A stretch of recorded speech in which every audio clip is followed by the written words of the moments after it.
What if the rejection you fear is the one thing you truly need? What if the door they slammed in your face was not the end of your path, but the hidden entrance to a greater one? Society tells you to belong, to fit in, to find your tribe. But what if your destiny is not to be a part of the pack, but to become the lone wolf whose howl silences the forest? What if the greatest strength you will ever possess is forged in the very isolation you've been taught to dread? This is the outcast's secret. This is the path of relentless discipline. You know the feeling. The gnawing ache of being on the outside, your face pressed against the glass of a world that seems to move on without you. You hear the laughter from a room you weren't invited into. You see the easy camaraderie, the effortless connections, the shared understanding that feels a universe away from your own reality. It is a cold, silent judgment, a feeling of being fundamentally flawed, of speaking a language no one else understands. You have tried to change. You've molded your personality, sanded down your edges, quieted your own strange thoughts to echo theirs. You've learned the steps to their dance, but your rhythm is always just slightly off. The smile never quite reaches your eyes. The effort is visible, and it only pushes them further away. The harder you try to grasp the warmth of belonging, the more you feel the frost of your own solitude. This silent struggle has become the backdrop of your life, a constant hum of inadequacy beneath every interaction. You feel weak, not because you lack strength, but because you have been begging for a validation that was never yours to receive. You have been waiting for permission to be worthy, and it has never come. This is not a guide on how to win their approval. This is not a map back to their tribe. Let them have their fleeting warmth and their fragile bonds. We are here to embark on a different journey, a harder journey, a journey into the heart of the wilderness within you. We will walk the path of the outcast not as a curse, but as a calling. You will learn to transform the barren landscape of solitude into a training ground for the soul. You will turn the deafening silence into a conversation with your truest self. You will take the stones of rejection they have thrown at you, and you will use them to build an impenetrable fortress of self-reliance. By the end of this journey, you will not need their world because you will have become a world unto yourself. You will not seek their light, for you will have ignited a sun within your own chest.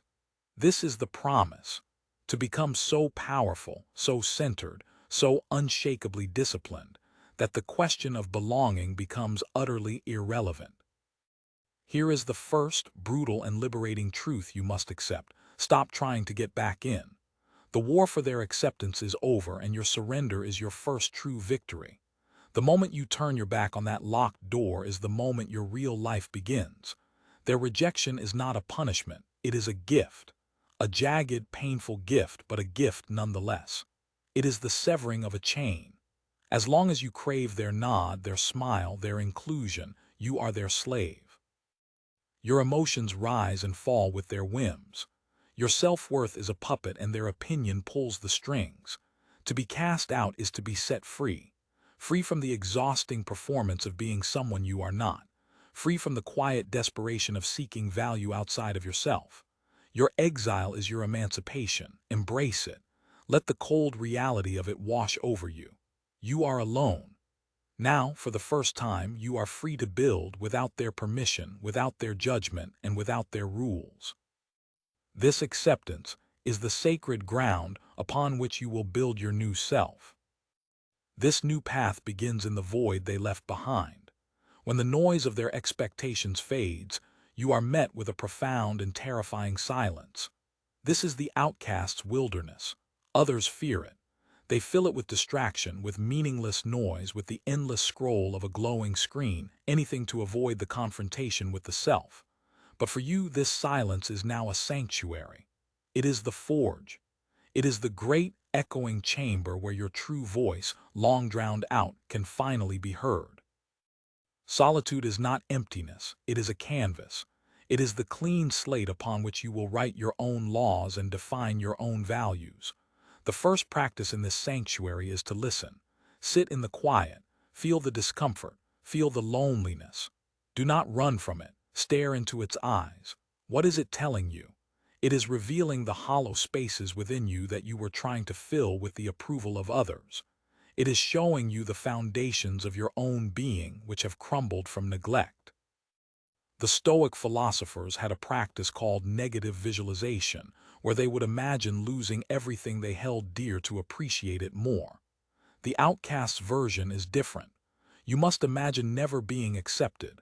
Imagine living your entire life without the validation you once craved. See it, feel it, let the fear of it surface. And then, in that imagined reality, you must ask yourself, what would I build then? Who would I become if I knew with absolute certainty that no rescue was coming, that no tribe would ever claim me? What would I do if my only measure of worth was my own judgment? This is not an exercise in despair. It is an exercise in liberation. It forces you to find a purpose that is entirely internal, a fire that burns for its own sake, not for the warmth of others. When you can look upon a future of solitude and see not a wasteland but a kingdom awaiting its ruler, you have taken the first step toward invincibility. This kingdom is built brick by brick, moment by moment, through the deliberate forging of an iron will. Discipline is the material from which you will construct your new reality. Forget motivation. Motivation is a fleeting feeling, a fickle guest that arrives unannounced and leaves without warning. It is the thrill of a sunny morning that vanishes in the face of the first storm. Discipline is the storm itself. It is the unyielding force you become. It is the commitment you make to your future self, a promise sealed in the currency of action, not emotion. Discipline is not glamorous. It is the alarm that blares in the pitch-black cold of a winter morning. It is the taste of iron in your mouth on the last agonizing repetition of a workout. It is the stark white of the page you choose to read when the siren song of cheap entertainment calls to you. It is the difficult truth you speak when a comfortable lie would be so much easier. Every single day you are presented with a choice, a fork in the path. One path is easy, comfortable, and paved with the soft asphalt of instant gratification. The other is steep, rocky, and shrouded in mist. It is the path of resistance. Relentless discipline means choosing the hard path again and again, and again until it becomes your nature. Not because it feels good, but because you know that everything of value is hidden behind that resistance. Strength is not found in comfort. Wisdom is not found in ease. Character is not forged in the sunshine. It is hammered into shape in the freezing rain, in the lonely hours before the dawn, in the moments when you are tired and sore, and no one is watching. This is the alchemy of the ordinary. You must understand that the grand transformation you seek is not born of a single heroic act. It is the cumulative effect of 1,000 small, seemingly insignificant choices. The choice to get out of bed instead of hitting snooze. The choice to drink water instead of poison. The choice to create instead of consume. Each of these choices is a swing of the hammer. Each one is a breath into the forge. The world celebrates the finished sword, the gleaming product of a warrior's triumph. They do not see the 1,000 days of fire and pressure and relentless pounding that it took to turn raw, useless ore into a weapon of legend. You must fall in love with the process. You must find a grim satisfaction in the hammer's fall, in the sweat, in the monotony, because that is where the real power lies.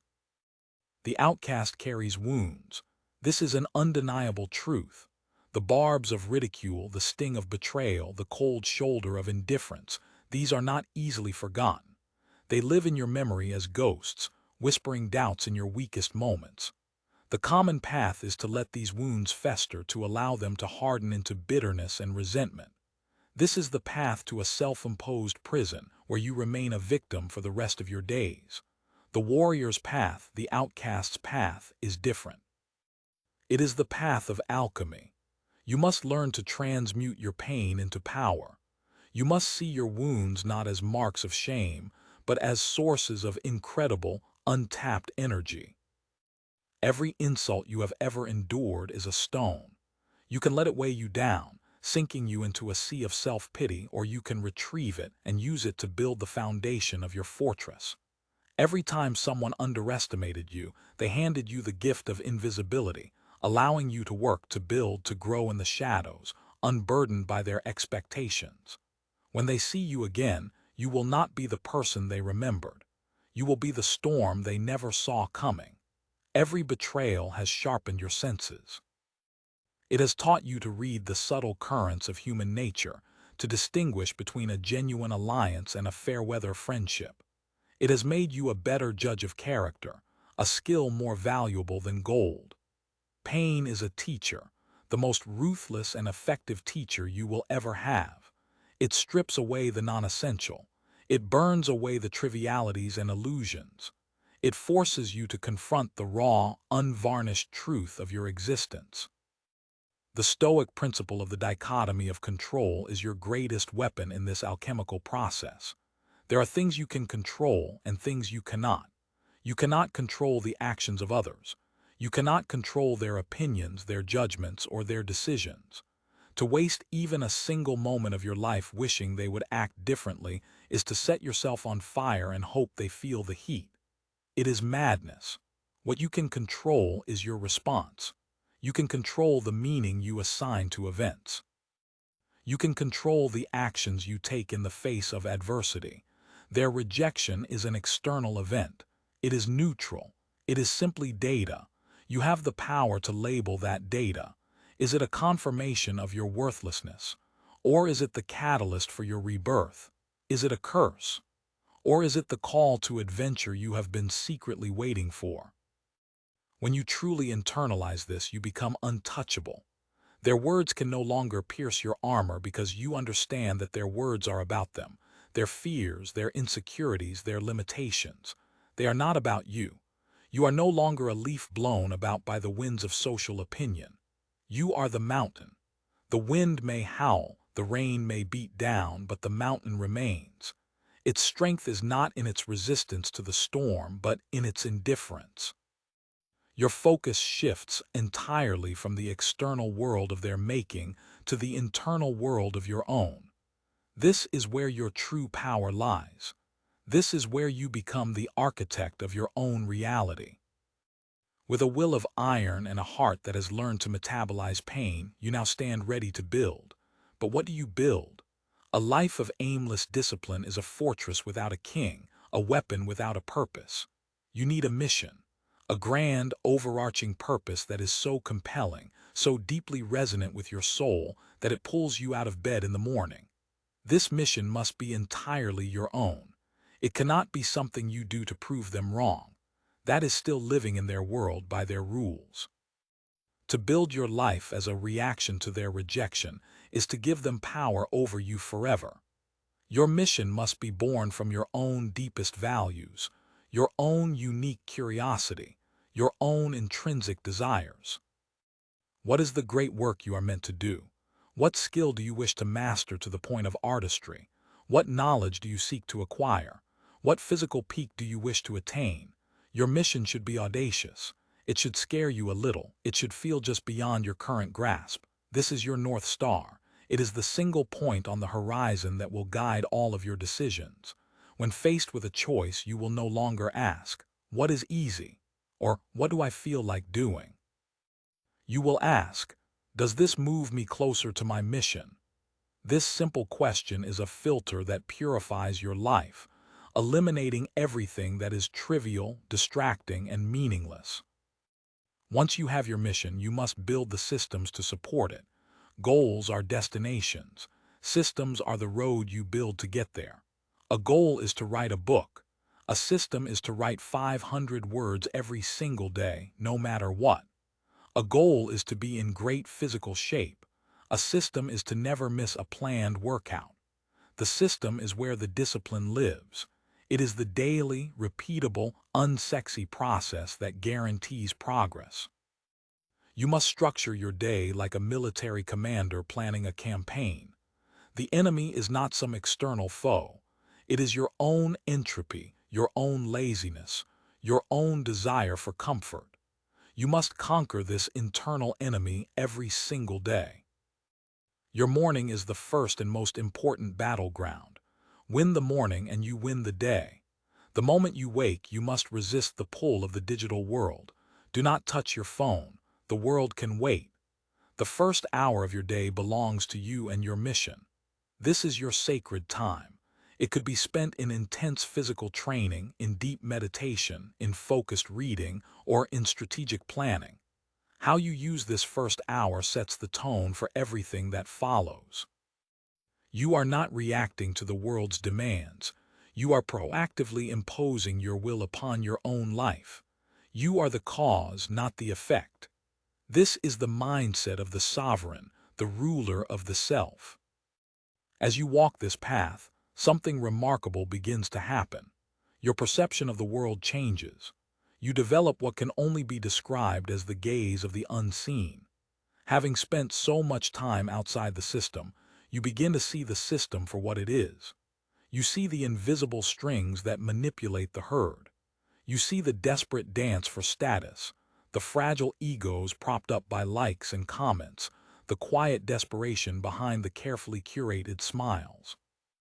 You hear the unspoken fears in their confident pronouncements. You see the weakness in their perceived strength. This is not a position of arrogance or bitterness. It is a position of profound clarity. It is the clarity of the strategist who watches the battle from a high vantage point, seeing the entire field while the soldiers below see only the chaos in front of them.